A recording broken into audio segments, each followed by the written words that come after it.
Alan Jackson, a famous country singer, has been around for a long time. There has always been some doubt about his private life, especially when it comes to his family. That weight is finally off now, though. Fans have had some ideas about him for a long time before his daughter recently spoke out about him.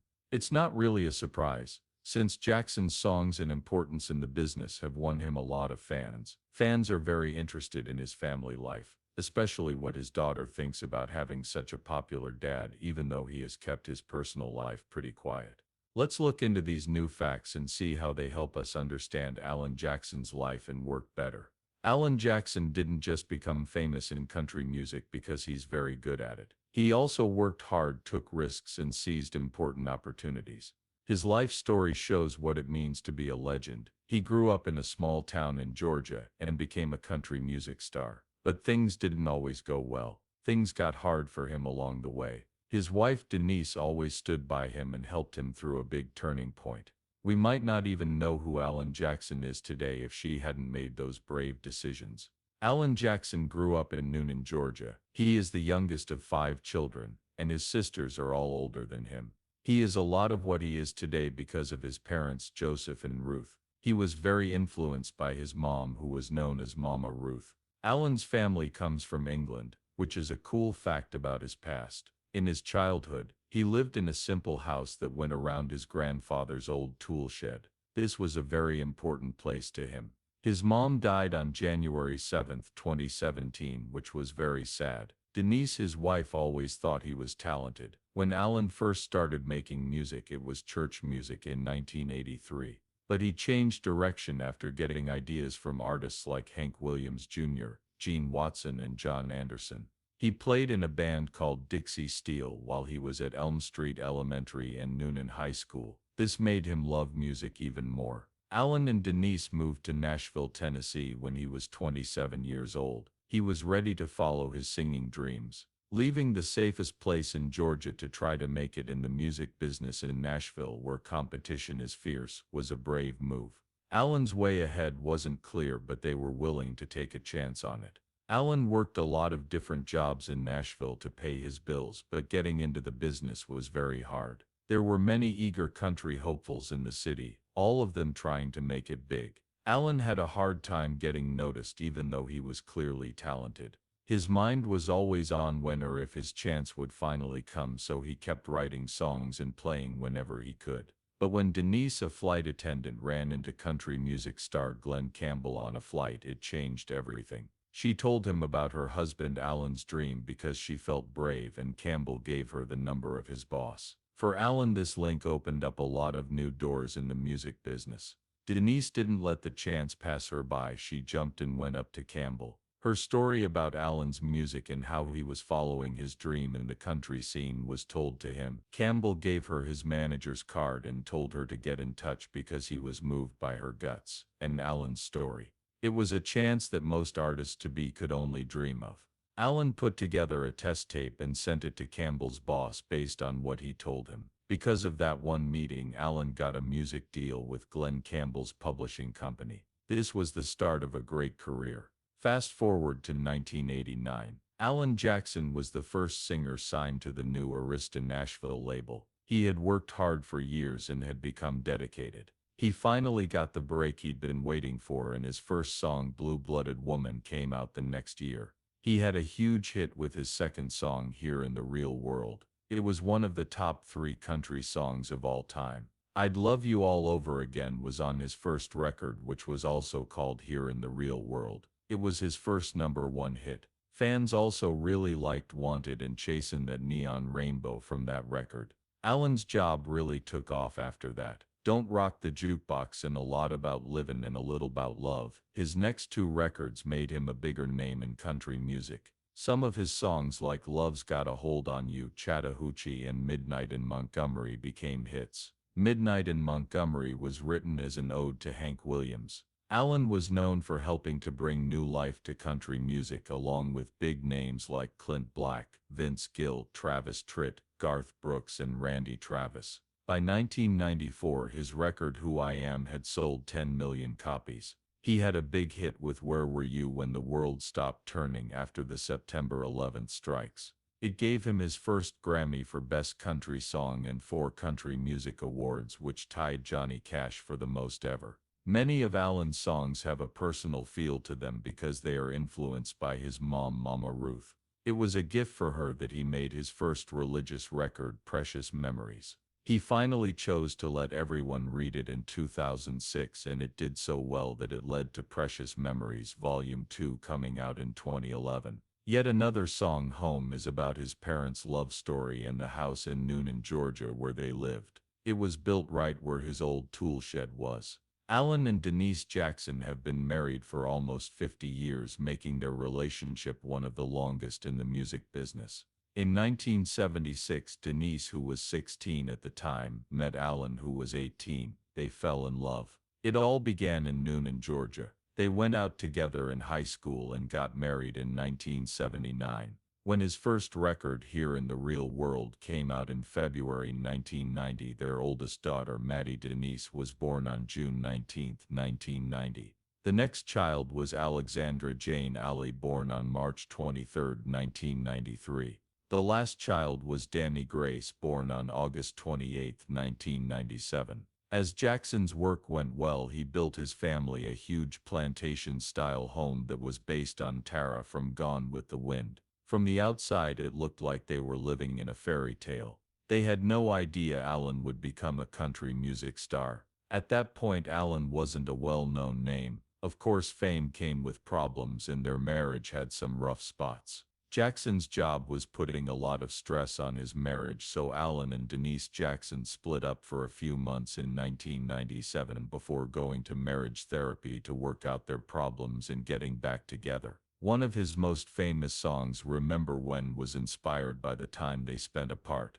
In the video for the song, the pair dances away their worries as the world goes by. A short breakup between Alan and Denise about 25 years ago really put their relationship to the test. Even though it was hard, they found their way back to each other. Then Denise wrote a book called It's All About Him, Finding the Love of My Life. In it, she talked about the good and bad parts of her marriage. She said that when she was a young bride, she dreamed of a fairy tale marriage and thought Alan would be the perfect husband. It turned out to be very different, though. She talked about a hard time in their relationship, reports that Alan was cheating, and a time when he thought about leaving her.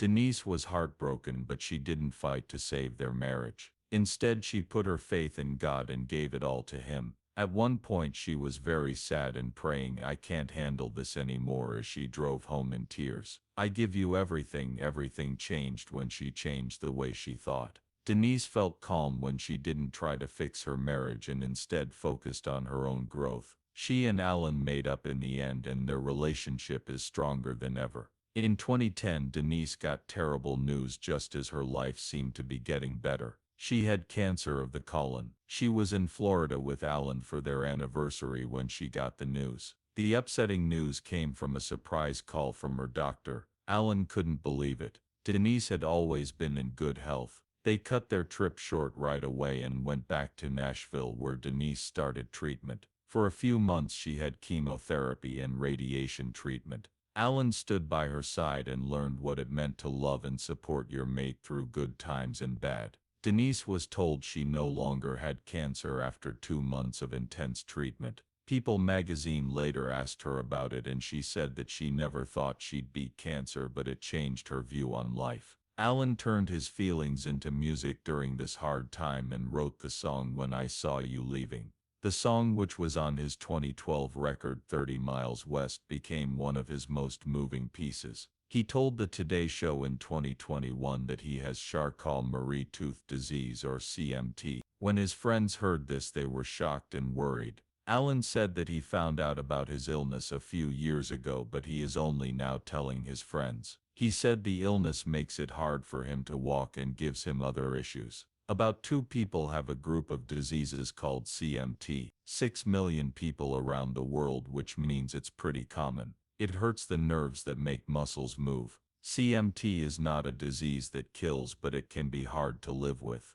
There are ways to treat it, and it doesn't usually affect the muscles that help people breathe. Asked by reporters about his illness, Alan said it had been bothering him for years and made it harder for him to do his job. He said that the illness makes it hard for him to move around on stage because it affects his feelings. Alan has still kept performing for his friends though. He said that music is very important to him and he doesn't want to stop work just yet. He still loves being on stage and singing his songs even though it's harder for him now. Jackson said that the disease doesn't shorten life expectancy but can make it very hard to move, especially for someone who is used to being on stage every night. He said it was getting worse and that he sometimes falls on stage and even has trouble keeping his balance when he's standing at the mic. Even though it was hard, he told her that the illness isn't life-threatening and is linked to Parkinson's disease and muscular dystrophy.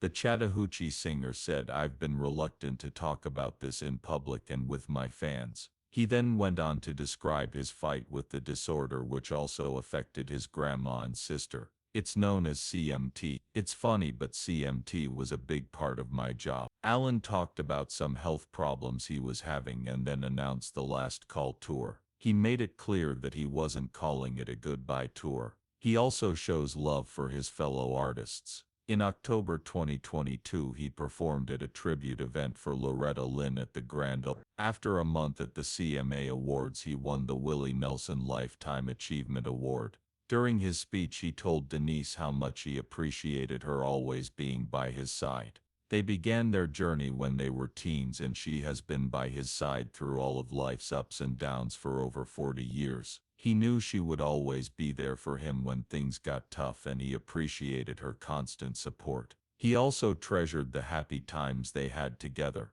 They've been through all of life's ups and downs together and come out stronger. On this whole trip, Alan's wife Denise has been with him. Alan was there for her when she was sick with cancer, and now she wants to be there for him. She said that their life together was like a fairy tale and that she doesn't care that there is no fix for his illness. She will always be there for him. Alan told everyone about his diagnosis and made it clear that he still wanted to go on tour, but he didn't want to call it a goodbye tour. He told an interviewer in September 2021 that he didn't like the idea of a big retirement tour where he would take a break and then come back later. He thought it was stupid. Instead, he stressed that he would keep acting as long as he could, even if it meant he might not be able to tour as much. Alan has a special connection with someone else that most people never have. Alan had the amazing chance to meet his singing hero, George Jones. Meeting your hero can change your life. George was a famous country music star and they became friends right away. They were different in age, but they had a lot in common and really looked up to each other. They were friends for a long time. With the big hit song Choices in 1999, George's career took off again. The song was even nominated for Single of the Year at the Country Music Awards. But there was a problem. The makers of the award show asked George to sing a shorter version of the song because they were short on time. George said no because he wanted to sing the whole song. He didn't go to the award show because of this. Alan wanted to honor his friend, so he said something strong during his own act at the award show. It was always Alan and George's dream to record a song together, but they never got the chance. George Jones died on April 26, 2013. He was 81 years old. Alan was very sad. He sang a touching version of one of George's most famous songs, He Stopped Loving Her Today, at his funeral at the Grand Ole. Alan also said nice things about George at the 2018 Country Music Awards. Alan shared a moving picture of himself and George on social media to honor George's birthday, which was today. He writes a lot about how he misses his dead friend, which shows how much he still cares. Alan has done very well as a singer, even though he has had health problems and lost loved ones. The Georgia Music Hall of Fame praised him for his work in 2010, and the Country Music Hall of Fame did the same in 2017. Maddie, his daughter, makes him very proud. Losing her first husband when she was only 28 years old was one of the hard things she has been through. She did, however, find love again and get married again. She moved to Nashville, Tennessee with her husband. They lived there with their yellow Labrador retriever Ryman. Maddie talked about how her family works and shared some pictures of Wesley and Ryman playing together on Instagram. Their dog Ryman has even warmed up to her new little brother. She ended her post with a sweet message to baby Wesley, "You have all my heart and prayers." She then told everyone what baby Wesley's names are. Alan Jackson just recently said that his last call one more for the road tour, which he started in September 2022, would be his last time on the road. Ben Selman died 6 years ago today when he slipped on a boat dock in Florida and hit his head. September 12, 2024 will be the anniversary of his death. He was unable to live because of the damage to his brain. Maddie thought about what the last 6 years have meant for her in honor of Ben. She says on Instagram, "I think I've shared this picture before, but every year on this day I look back at it and hold it so close to my heart." As she talks about the picture, it shows her and Ben walking hand in hand on a boat dock, with boats all around them and the sun shining over the water. It's a beautiful picture. Before his accident, that was the last picture we had of him. "I can't help but see how the Lord had already opened the sky to welcome him home," she says. It makes her think about how fragile life is and the different lives we might have after this one ends. Maddie and Connor Smith had their son Wesley Allen Smith on June 20th, 2024, a year after they got married. She just put out a new book called Through the Valley of Grief, which is about her life after losing her husband and how she found love again. It's meant to encourage people who have lost someone and are looking for comfort in God. Maddie sends her dad a lot of texts that are full of love. She said in one post, "Everyone around you knows you for what you really are, a great singer, songwriter, and the ideal father figure for any girl." She talked about how thankful she is for Alan's home, which is full of music and faith. A lot of her fans were moved by what she said and left nice notes. Country music greats like George Jones, Merle Haggard, Loretta Lynn, and Charlie Pride have always been an inspiration to Alan. These artists kept playing as long as they could. He said the same thing about his plans to play as much as his health would allow during his last call. Fans were told to go see him if he was playing near them. He told his fans that he was doing his best to keep going after having to cancel 2 tour dates in October of that year.